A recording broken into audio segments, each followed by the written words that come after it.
He knows all your secrets. That was the first thing I heard, not from a person, but from the hush between the trees, a sentence like teeth against bone. If you're listening to this, I need you to understand. I'm not telling a story. I'm trying to explain how something that shouldn't exist found me in broad daylight and sat there like it owned the world. I live on the edge of town, where the streetlights end and the map becomes rumor. My house is the kind that remembers every footstep, wooden floors that sigh in the cold, windows that fog with the breath of the night. I'm a quiet person by habit, not by courage. The night it started, the rain had been thin and angry for hours. It smelled of wet earth and old paper, books I had left open on the kitchen table while I fell asleep reading. I woke to a sound I'd never heard close to my house before, the deliberate scratch of talons on bark. At first I thought it was a branch settling, but the sound held a rhythm, a punctuation between beats of my heart.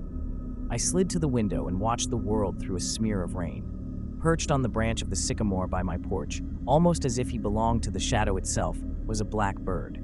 Not ordinary, too large, too still. His eyes were white holes, like two coins burned clean of detail. He stared at the house and then at me, and for a stupid second, I felt seen in a way that made my stomach drop. I told myself it was a raven, a trick of sleep deprivation. I told myself a lot of things that night. He never cawed. He only tilted his head, and when I blinked, because you blink, right? The words formed in the air between us, not spoken but heavy and sure. He knows all your secrets. I backed away from the window because the room started smelling like something I hadn't smelled since childhood. Iron and old medicine, the scent of doors that should stay closed. The lights in the house flickered once, twice, like a warning. Outside, the bird remained, patient as a judge. Inside, my phone lay dead on the table. No missed calls, no messages. Only the imprint of my thumb where I'd held it last, as if whatever sat on that branch had reached through and emptied my pockets of comfort. That's where it begins. For the next week, the bird became a calendar mark in my life. There, precise and unblinking, like someone who had nothing else to do but watch me unravel. Days blurred, nights sharpened. I stopped leaving the curtains open because I could not bear his patience. But closing the curtains only made the house feel smaller, as if the walls were leaning in to listen. It started small. Objects moved. A cup on the counter turned upside down, a shoe placed neatly by the door, a page of my notebook torn and folded into an origami dart. At first I blamed forgetfulness, exhaustion, the ordinary betrayals of a sleep-deprived brain. Then I found the first note. On Tuesday morning, a single scrap of paper lay on the kitchen table, tucked under the salt shaker like a confession. In a handwriting that was mine, but not mine, the way your face looks in a dream, were 3 words. You hid it. My throat closed so tight I tasted pennies. The words did not say what. They only opened a door I had been keeping locked, the one with the first lie I had learned to tell myself. I had never told anyone about that night 5 years ago when everything shifted, and I promised myself silence in exchange for survival. The note smelled faintly of smoke and old pennies, the same scent that had clung to the night the bird first appeared. After that, the bird stopped being a spectator and started being a punctuation mark. Whenever I passed the mirror, a single feather would be there, black as a bruise, slick and cold. They began appearing on the edges of my photos, on the seat of my car, tucked into the spine of books I hadn't opened in years. Each feather carried a static like distant radio, and when I held one to my ear, I thought I heard a whisper that could have been the wind or memory. The name of someone I had betrayed, an apology I had swallowed, the precise place I buried a secret in my mind. Sleep became dangerous. Dreams looped like a scratched record, the bird perched on my chest, my lungs refusing air, my hands clawing at a throat that was not mine. I woke with the taste of iron and the rude impression that someone had rifled through my skull. Once, in the soft gray of dawn, I thought I heard my mother calling from the hallway. I followed the voice, barefoot over cold boards, only to find the hallway empty and my phone on vibrate.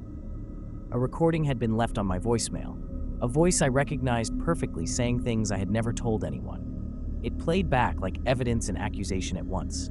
When I called back, there was no number, just the sound of wings scraping paper. Neighbors started to notice. Mrs. Alvarez from next door mentioned offhand that her cat hissed at a shadow for hours. The mailman left an envelope I hadn't ordered. Inside, a Polaroid of me sleeping, taken from the window, white eyes burned into the negative, where the bird's reflection should not have been. I felt hunted and hollowed out at the same time, as if each small revelation carved a piece of me away. I tried to make it logical. I posted on community groups. I changed my locks. I asked for the house to be checked. People were polite, then distant. The sheriff smiled with a kind, tired smile of someone who has seen domestic disturbances and late-night pranksters. He suggested cameras. I installed cameras and watched the footage back with a nausea that tasted like rust. Nothing moved on the recording except for a single black shape that flickered in and out, and in the frames where the bird should be, there was only a smear of absence. Yet when I slowed the video at 0.4x, my bedroom door creaked open by itself, and for a fraction of a second, the lens caught a pale reflection in the glass. Not mine, not human. A pair of white, unblinking eyes that filled the frame before the file corrupted. The corruption spread. Files vanished. Emails emptied. Conversations I remembered having with friends were gone from my messages. It was as if the bird was not only watching, but editing the archive of my life. And when I tried to speak about it aloud, words felt dampened, like speaking beneath water. The bird's presence made the world softer at the edges and sharper in the center. Everything pointed toward what I had hidden and refused to name. One night, I found a circle of chalk on the floor in my study, drawn from the other side, the line shaking where someone had knelt. Inside the circle, written in the dust, was a sentence I had never spoken aloud, but had thought, pregnant with guilt. I never meant to. The house held its breath. Outside, the bird hopped from branch to branch, and for the first time I heard it move like fabric tearing. Then, very close to my ear, as if someone had leaned in from the shadows, a voice, not the bird's, not mine, whispered the last thing I wanted the world to know. You remember now. I didn't sleep that night. I couldn't. The house had grown a second heartbeat, slow and deliberate, echoing behind the walls. Every creak, every hiss of the pipes felt like a breath against my neck. I sat on the living room floor with my back to the wall, knees pulled tight, listening to my own pulse race. The air smelled of wet feathers and rust, as if a storm had crawled inside with me. At 3:17 a.m., the lights went out. Not a flicker, just gone, leaving a black so heavy it felt solid. My phone screen glowed for a second before it too died, showing nothing but my pale face, and over my shoulder, 2 white orbs reflected in the glass. My stomach dropped. I turned slowly. The bird wasn't on the branch anymore. It was inside. It stood in the hallway, taller than it had seemed outside, its wings pressed tight to its body, its claws clicking softly against the floorboards. Its feathers absorbed the light like ink poured over paper. Its eyes burned, not with fire, but with the empty glare of a memory you've tried to bury. It didn't move toward me. It only tilted its head, and I felt the weight of its stare press me down like a hand on my chest. I tried to speak, but my voice cracked into silence. My secrets, my real secrets, the ones no one knew, rose in my throat like bile. All the things I'd hidden, all the things I'd convinced myself weren't my fault, became a chorus behind my eyes. And then I heard them. Not words, but whispers, hundreds of them, echoing from the walls, the floors, even the ceiling. My own voice, confessing, repeating, naming. I stumbled backward and hit the corner table. The lamp fell and shattered, scattering light like glass stars across the floor.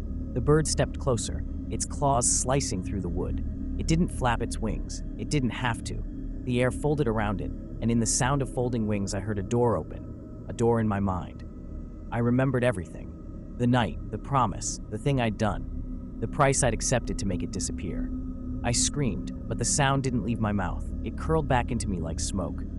The bird leaned closer, its beak almost brushing my ear. Its breath was cold, like winter pulled from a grave. You hid it, it said. This time it spoke aloud, the voice like 2 stones grinding together. Now it hides you. The room shifted. My walls peeled like paper, my furniture dissolved. I was somewhere else. Dark branches overhead, soil soft under my knees. The bird perched above me on a crooked tree, the same tree from 5 years ago, its roots tangled around the thing I had buried. It looked down and blinked, slow, final. I tried to run, but my body stayed kneeling, hands in the dirt. The ground was warm. I dug with my fingers and felt the thing I'd hidden press back against my palm. The whispers grew louder, a storm of my own voice shouting every secret I'd ever swallowed. The bird opened its wings wide enough to blot out the sky. And then, silence. When I woke, I was back in my living room, but the house was empty. My phone was blank. My name wasn't in my contacts. In the window, my reflection stared at me, but its eyes were white. Somewhere outside, a black bird perched on a branch, still as a shadow, watching, waiting, and I understood what it meant. I don't own my secrets anymore. I belong to them. Subscribe to Horror Story Bar.